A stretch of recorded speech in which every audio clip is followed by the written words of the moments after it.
Hello everybody and welcome to today's review of One Battle After Another. It is the new film written and directed by Paul Thomas Anderson starring Leonardo DiCaprio, Teyana Taylor, Sean Penn, and Benicio del Toro. The film follows a group of revolutionaries called the French 75. Their mission is to commit political acts of violence against a corrupt fascist government. However, when their mission fails, they are forced to go into hiding. 15 years later, an old enemy from the past, Colonel Lockjaw, played by Sean Penn, emerges from the woodwork, and Bob Ferguson, played by Leonardo DiCaprio, is then forced to get back into the game and protect his daughter from the upcoming threat. Now, I'll be honest with you, when I first saw the trailer for this film, I was confused. In fact, whenever my friends or family members asked me, "Hey, what is this movie about?" I would honestly say, I have no idea. Now that had me worried for a bit because this is a Paul Thomas Anderson film. I think There Will Be Blood is a masterpiece. I loved Licorice Pizza and Phantom Thread, so I was really looking forward to his next film. But what worried me the most was that everybody was praising this movie to the sky. Literally every single publication, every film critic, every filmmaker was saying that not only was this the best movie of the year or the best film in Paul Thomas Anderson's filmography, but they were calling it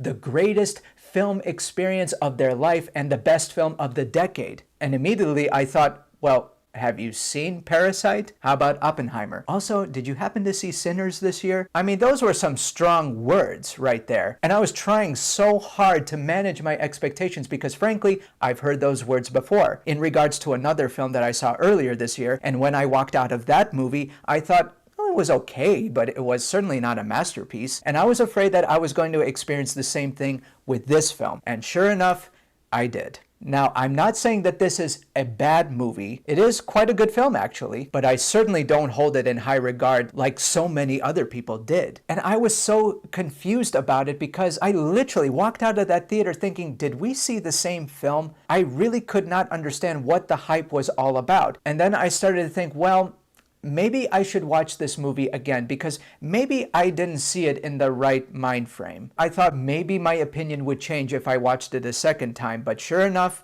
it did not. My opinion on this movie still stands, and I'm going to try to explain myself fully. First of all, this film is very much within the style of Paul Thomas Anderson, and once again, he demonstrates his ability to give his actors enough room to breathe and to deliver such a subtle and yet compelling performance. Literally every single actor in this movie is brilliant. I have not seen Leonardo DiCaprio this funny since The Wolf of Wall Street, and the woman who plays his lover, Teyana Taylor, is absolutely stellar. She is commanding, she is sensual, but she is also quite vulnerable. But the one person that I really want to talk about is Sean Penn. He is so freaking good in this movie. I mean, the character that he plays is quite the son of a gun. He is obviously racist, but he is full of contradictions, and you could tell from his body language. I mean, watch what this guy does with his body. He is literally the embodiment of hypocrisy, and the choices that he makes as an actor are so fascinating, and it makes him one of the most interesting parts of the whole film. Please give this guy an Oscar nomination because he definitely deserves it. And I also want to point out that in the past, Paul Thomas Anderson has had a few issues in regards to the pacing of his films. I found no such issues in this film. The editing in this film is probably the best of his entire filmography. Because of the editing and his incorporation of music in every single scene, the movie continuously flows very flawlessly throughout the film. And despite the fact that this movie is almost 3 hours long, I was completely engaged from start to finish. Now, mind you, even though that's heavily due to Johnny Greenwood's score, I could not remember a single piece of music in that film. The music is utilized very well, but it's not particularly memorable. And on that note, let's get to the negatives because I do have issues with this movie. Tonally, this movie is all over the place. There is a lot of action going on, and like I said before, the movie does have good pacing and the action is continuous, but sometimes there are certain points where I felt there was too much going on that I felt like we were being detracted from the main point. Like I thought that this was going to be a straight up father and daughter story, or that it will go deep into how a revolution can affect your friends and loved ones. It does touch up on it, especially in the beginning, but afterwards we kind of lose sight of that, and eventually the film became a very plot-driven narrative. And I'm sure you know by now that this movie is very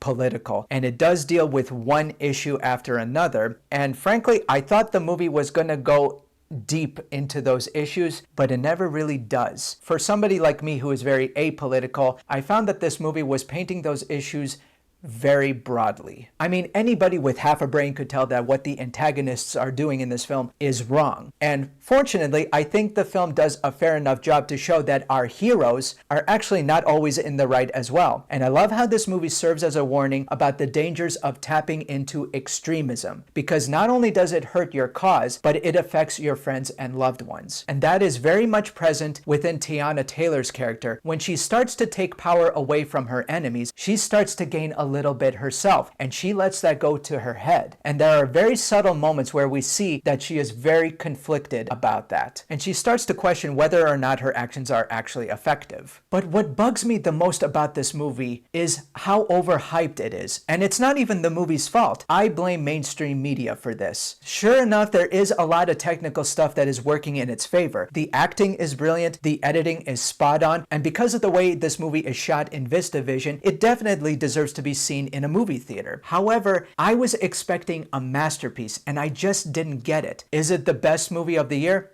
I don't know. Is it the best film of Paul Thomas Anderson's career? Me personally, I think he has done much better films. Is it the best film of the decade? I certainly don't think so. And I gotta be careful with what I say next. I have a theory that maybe the reason why people were saying these things is because with the state of the world lately, they were politically motivated to. As I said, this movie is very political, and when you watch it, I think it is clearly leaning towards one side of a political spectrum. And anybody else who leans in that direction will probably end up being more passionate about this film than most regular moviegoers. In other words, if you are the target audience, chances are you will find this film more cathartic. Now, as for me, I'm not a very political person. I try to judge films objectively and base my judgments off of merit and not just relevancy. Now, whether or not I succeed in doing this or not, that is up for debate, but it is extremely relevant and it does have merit. It is extremely well acted, very well paced, and once again, Paul Thomas Anderson demonstrates that he can direct a film. In fact, there's one scene at the end of the film that clearly demonstrates his genius, and that's through a car chase sequence. That scene was brilliant, and every scene that Leonardo DiCaprio is in delivers comedy gold, and Sean Penn delivers one of the most impressive performances of his entire career. I just feel like they didn't go deep enough in the characters or the issues that they were addressing. There was just too much going on in this movie that made it hard for me to achieve any emotional resonance. I do think if the film focused on one particular thing, I would have enjoyed this more. So I'm gonna give One Battle After Another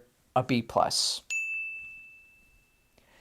Thank you for watching my video, ladies and gentlemen. If you like this video, be sure to subscribe to my channel, and I hope to see you again next time.